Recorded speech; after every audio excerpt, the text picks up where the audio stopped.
Hello ladies and gentlemen, ZPro here bringing you another Minecraft World War II vehicle tutorial. In this tutorial we'll be going ahead and building the Type 95 Hago. The Type 95 Hago was a light tank used by the Empire of Japan during the Second Sino-Japanese War at Nanahan against the Soviet Union, and in the Second World War. It proved sufficient against infantry, but like the American M3 Stuart light tank, was not designed to combat other tanks. Approximately 2,300 were produced, making it the most numerous Japanese armored fighting vehicle of the Second World War. The tank itself was equipped with a 37mm tank gun and two 7.7mm Type 97 machine guns.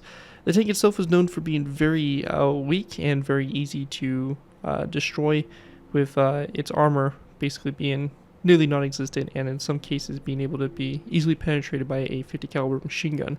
So definitely a very iconic tank from the Japanese, but also a very poor design, and really just kind of shows the lack of basically Japanese armor really in the war.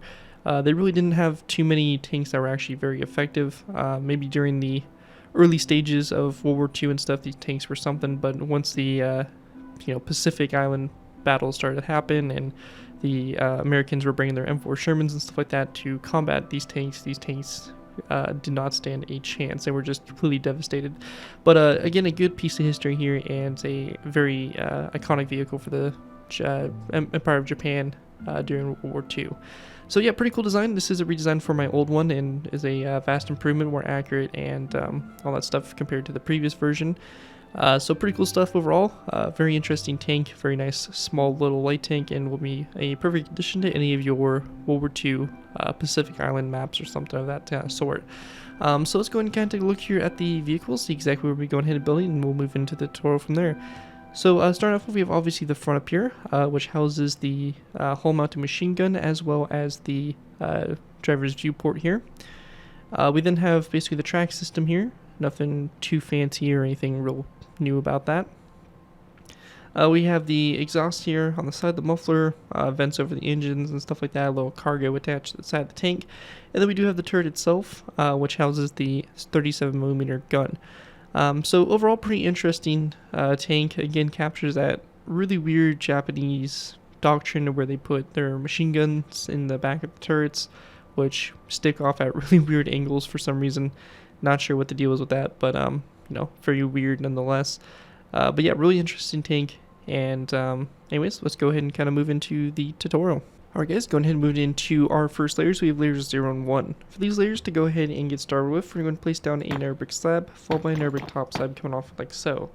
We then want to go and dig into the ground, and we're going to place down 1, 2, 3, 4, and 5 nether brick blocks like that on the ground, followed by a nether brick slab, and then a nether brick top slab directly after that. Once we have that done, we're going to go ahead and then place down a dark oak wood trapdoor on the center block like that in the ground, and we want to go ahead and then place down 2 grindstones like this coming off of each other like so. And same thing right here in this gap of 2 space like that. We then want to go and go to the right side, which is going to be our outside portion of the tank. We're going to place down item frames on the sides of those blocks, and we want to go and then place down green terracotta blocks in those item frames just like that. Once that's done, we're going to take our dark oak wood top slabs. We're going to place down a row of 3 coming off this nether brick slab here. So row 3 of slabs across, an item frame coming off this slab here, and then a tripwire hook in the item frame rotated facing downwards like so. We then want to go ahead and go to the back of the tank. We're going to go ahead and go in between these nether brick slabs here, just like we did for the front, a row of 3 of dark oak wood top slabs, and a item frame coming off the middle one with a tripwire hook in the item frame rotated around facing downwards. Once we have that done, we want to go and then fill in the center space here between those 2 rows of 3 of dark oak wood top slabs. And this is just going to create the base here of the tank. From this portion here, we're going to go and then place down a nether brick slab, a nether brick top slab, nether brick slab, top slab on the back here, and we're going to repeat the same design we did over on the air side for the tracks. I'm going to go and do this a little bit faster, as I've already explained in detail how to do it. So just kind of copy the same thing we just did over on the air side over to here. So our grindstones, item frames, and we want to go then place down a green carpet, or green terracotta, sorry, in the item frames. And once we have that all done there, that is going to basically wrap up what we have there for layer 1. Here's what it looks like from up above here. And with that, we're going to move into our next layer, layer number 2. Alright guys, moving into our next layer, we have layer number 2. For layer 2 to go ahead and get started with here, we're going to place down a nether brick stair on top of these 2 nether brick top slabs here in the front. From this, we're going to go ahead and then place down a dark oak wood trapdoor on the sides of these stairs on the inside. Going back from this, we're going to place down a spruce wood slab to both sides there and a dark oak wood slab there in the center. Once we have that done, we're going to then place down a green shulker box coming off the slab here to the sides, followed by an item frame and a cobweb in the item frame. Same thing over here, item frame and a cobweb. And we're just going to place down a dark oak wood button here on the side of these blocks as well. Once we have that done, we're going to go ahead and then grab ourselves our green terracotta. We're going to place down a row of 3 green terracotta blocks across the middle here, followed by a second row of 3, a third row, a fourth, a fifth, and then a 6th row of 3 of green terracotta going back like so. Once that's done, on the sides here, we're going to go and place down another brick top slab, followed by 2, 3 more top slabs, and same thing over here. So 1, 2, 3 top slabs. We then want to go and drop down, and we're going to place down 2 half slabs, followed by a dark oak wood slab on both sides, and then another brick slab on the sides there. We want to go and then take our item frames. We're going to place down an item frame here on this top slab here, this half slab, and this dark oak wood slab. We're going to place down green terracotta blocks in those item frames, and on the 2 item frames toward the front here, we're going to go and place down dark oak wood signs over them like so. And same thing over here. So just like that, our item frames, and then our signs on these 2 blocks.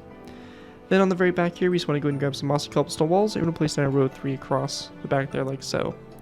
With that all done there, that is going to finish off what we have there for layer 2. Let's move on to layer number 3. Moving on to our next layer, we moved on to layer number 3. For layer 3, to go ahead and get started with here, we want to go ahead and start off by placing down a green carpet on top of these 2 narrow brick stairs. From that, going back from it, we're going to place down a dark oak wood trapdoor to both sides, and then a zombie head on top of these slabs, just like that. Once we have that done, we're going to place down a mossy cobblestone wall over here on the left side, followed by an end rod coming off of it, and then a green terracotta block that goes back from the mossy cobblestone wall. We're going to go then place down a mossy cobblestone wall here, and then another green terracotta block here to the side. Now, coming off that green terracotta block, we're going to go ahead and grab ourselves a item frame. We're going to place down an item frame on the side of the block and a black concrete block in that item frame, and we also want to take a spruce wood sign and place it on the side of that block as well, like so. Once that's done, we want to go and then grab our dark oak wood stairs. We're going to place down a dark oak wood stair like this, followed by a stair coming off of it to create a corner stair, and then a corner stair coming off on the rear here. And over here, we're going to go and do the same thing. So stair, coming off it, corner stair, regular stair, and then another stair like that. Once we have that done, we're going to take our green terracotta, place down a row of 3 across, and a second row of 3 across in between those stairs, filling that space in. On the back here, we're going to go ahead and grab ourselves some looms. We're going to place down 2 looms here in the center, and we're going to place down 2 dark oak wood stairs to the sides of them, just like that. Once we have that done, we're going to then place down a spruce wood stair, or corner stair, coming off the 2 sides here, and actually to the right side here, we're going to go and replace these 2 narrow brick stairs, or 2 dark oak wood stairs with 2 narrow brick stairs instead, so my bad. And then we just want to place down a spruce wood stair in the middle between these 2 corner stairs. Now, once we get to this point, we're going to go to the left side to begin with. We're going to place down a stripped spruce wood piece on the side here, followed by a tripwire hook, and then an anvil directly after it. We're going to go then place down a green carpet over this narrow brick slab. Over here on the right side, a little bit different. We're going to go ahead and grab ourselves a wither skeleton skull, end rod, acacia wood slab, a black concrete block, and acacia wood signs. We're going to place down a wither skeleton skull coming off this narrow brick slab here, a end rod back, a acacia wood slab, and we want to go and then place down a item frame on the side of the acacia wood slab facing backwards, a black concrete block, and then acacia wood signs around the 2 sides of the slab, just like that. After that's complete there, we want to go and then place down a item frame come off this stair right here, a red stained glass block in the item frame, and a dark oak wood sign like that to go ahead and make that. And with that all complete there, that is going to wrap up what we have there for layer number 3 for the build. And with that, let's go ahead and move into layers 4 and 5. Alright guys, going ahead and move into our final layers. We have layers 4 through 5. For these layers, to go ahead and get started with here, we're going to go and place down a dark oak wood upside down stair on top of this mossy cobblestone wall. From that, we're going to go off this stair, placing down 2 end rods going forward, and then a dark oak wood sign on the side of the stair over here. After that, we're going to place down a mossy cobblestone wall to the left side of the stair, and dark oak wood signs around the 2 sides of the wall like that. After that's done, we want to go and then take a green terracotta and place down 2 green terracotta blocks across, and then a dark oak wood trapdoor like this to both sides. We then want to place down a mossy cobblestone wall over here on the right side, and then a green shulker box like this to the right side, followed by an end rod coming off that shulker box like so. Once we have that done, we want to go and then place down our 2 green carpets, one on top of this stair and one on top of this mossy cobblestone wall. And we're going to go and then take our zombie heads and place them down, one right here in the corner, one right here, here, and just like that. So just like that, that's going to basically make the top of our turret, and with that, that's going to finish off our design here for the Type 95 Hago. Anyways, hope you guys do enjoy the build. If you guys do end up using that, do so you guys give me proper credit for the build. This can be a thing from the side of the build, link to my channel or this video if this does appear on any social media sites. As long as you guys give me proper credit for the build, you're free to use it for projects you guys are working on. Overall, enjoy the build, have fun with it, and all that fun stuff. But with that, again, thank you guys all so much for watching. As always, don't forget to like, comment, and subscribe. This has been DerekFrostWestbrook, and I'll see you guys next time.